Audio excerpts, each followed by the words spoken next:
Today we're going to talk about expectations.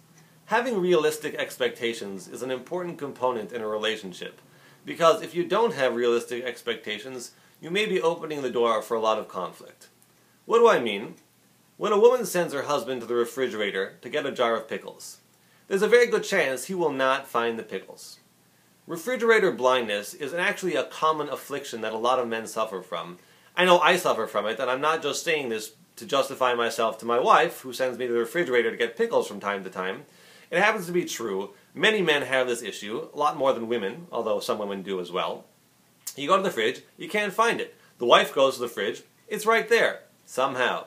It could be refrigerator elves, and I encourage you to look into the refrigerator elf problem if you suspect that. But it could also be that just a lot of men have that issue. They don't find things in the fridge. Okay, right or wrong, if you're expecting that when you send someone to the fridge, you'll be a lot less frustrated if and when it happens. You can send it back, say, look again. Look twice before you ask me, whatever it might be.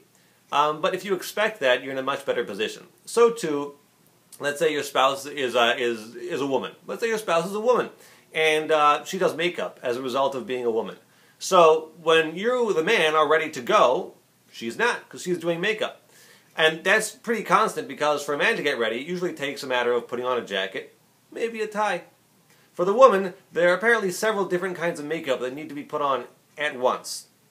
I'm not a makeup expert, but I know that when I'm ready, my wife is not ready, which is fine, because now I expect that, so I have a safer on hand to learn, or I get ready a little bit later, or whatever it is I'm doing, I just know that it's going to take her a little bit longer than I to get ready, which is fine. Once I'm expecting that, it doesn't bother me. On the times when I forget that, and I'm ready to go and she's not, I get very frustrated.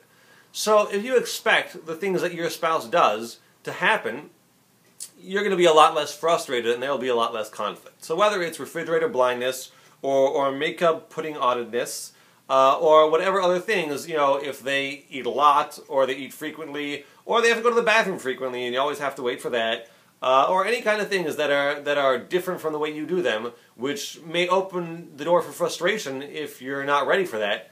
If you're ready for that, if you have a realistic expectation of what's going to happen, you'll find that the frustration and the conflict will be a lot less. So realistic expectations, if you know how your wife or your husband is, accept that part of them. You know, whether or not you're going to try to change it, whatever it might be, some things need to be changed. Some things don't. If someone is consistently late, okay, maybe you can work on being more on time. If someone just needs more time to get dressed because they're a woman and they have makeup to do, that probably won't change, and you should just start to expect that. Realistic expectations.